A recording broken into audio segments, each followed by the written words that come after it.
Hey friends, I hope that everyone is doing great based on the current affairs of the world.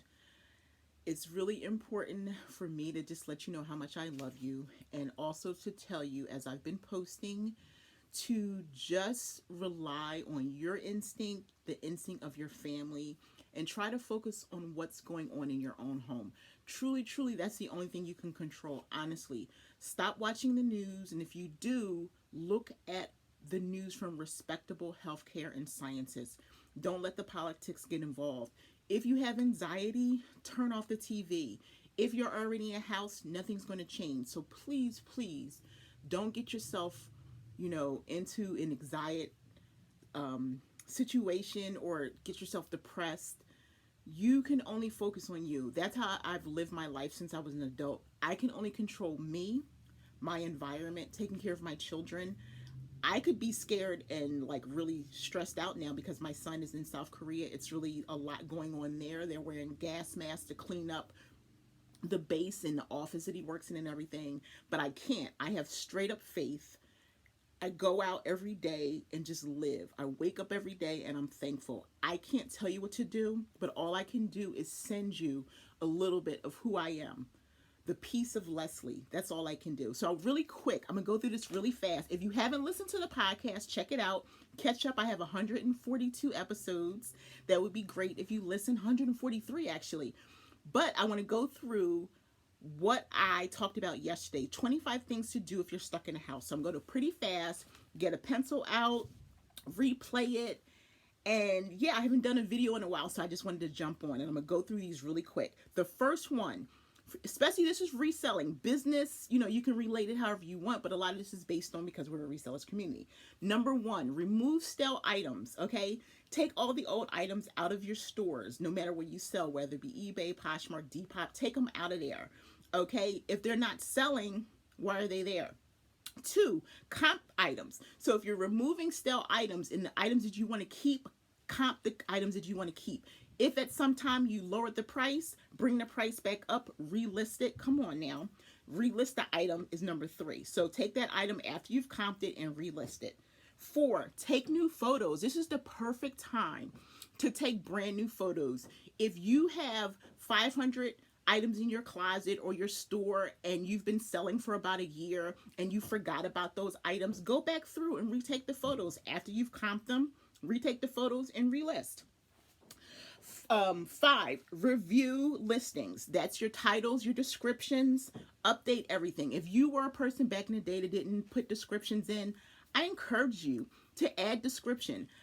It's great customer service. This is the thing. Your customers are going to ask you questions no matter what. And as a seller, as a business owner, it's our responsibility to provide information. Now, if they're being like crazy, then don't do it. If they're asking you to try on, if it's foot fetish, but you want to avoid as many questions. So you want to put as much stuff in your description. That's why it's called a description. You want to be descriptive.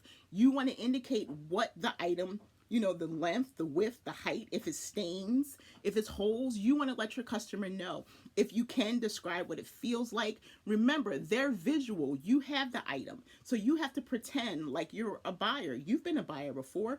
So pretend you're a buyer and present your item in a way that your customer is like almost feeling the item themselves. Okay. List money pile. Somebody said it was a life pile. That was brand new. I like that. People call it a death pile. Whatever the pile is, list it because it's money sitting there. So go through your stuff and list it.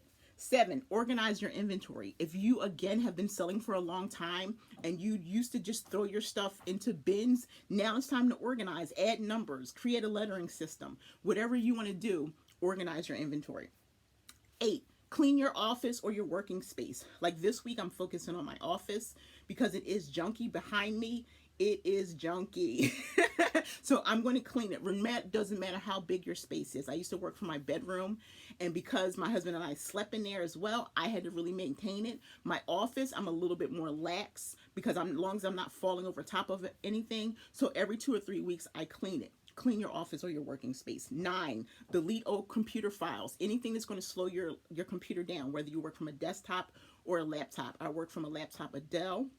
1500 or something, and it was acting a little bit weird, and all of a sudden it shut off. My husband knows a guy, a friend of his, who repairs really inexpensively, and he just cleaned up some old files and he showed me how to do that, which I did, but my computer wasn't that old, so I didn't think it was ready for that. But clean up old files, it would definitely speed it up, especially if you took pictures years ago, right? Put those onto like a memory stick and clean up your computer. 10, create a schedule. That's for business, that's for yourself, and that's for if your children are home. This is the perfect time to create a schedule so that you can stay on track with your business, so that you can create a homeschooling routine, so you can create a laid back routine, so that you can create like a time for yourself. Create a schedule. I use a calendar system, and I also create lists every single day. You're not going to follow through all the time, especially if you're home with your children. I totally understand. For people who are home, don't get it twisted. Just because Leslie's 50 and her kids are going on, I raised 5 and I stayed at home and I homeschooled. So I totally understand what it's like. And that's how I've been scheduling. I've been a parent for 29 years. And from beginning even till now, I have to go by a schedule. It's a little bit more laid back, but I have to use a schedule because otherwise, if I don't have something to look at, I'll just sit around all day going like, oh my gosh, what is there for me to do?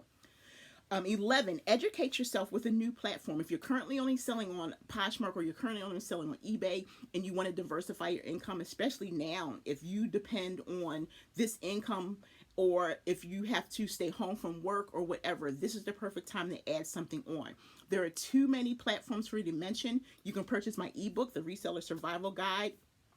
Click the link in my bio. I think I give you like 100 platforms or something like that that you could try. Platforms we didn't even know existed. Grail, Depop, Etsy for vintage, eBay, of course, Mercari, Poshmark. There's so many vintage. There's so many out there. Try the marketplace, Craigslist.